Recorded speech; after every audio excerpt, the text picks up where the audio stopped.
મિત્રો અત્યારે ઘઉંમાં પાણી વારું છું. ઘઉં આ કપા કાઢીને વાયાથી આવડા થયા હે.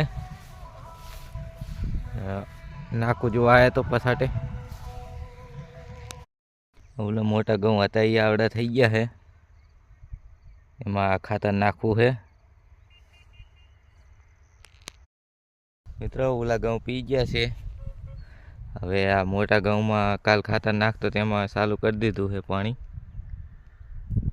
અને હજી મોરે ખાતર નાખું હું.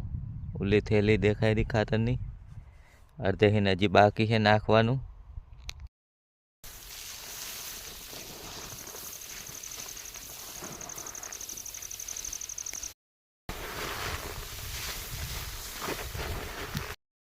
આજના 6 વાગી ગયા હે. હવે નાકા બદલાઈને આસ્યા હે. હવે 3 નાકા મેકેલું હે. હવે જાવું છે ગામમાં દૂધ ને એવું લઈ આવવા, હવારી ચા મેલવા.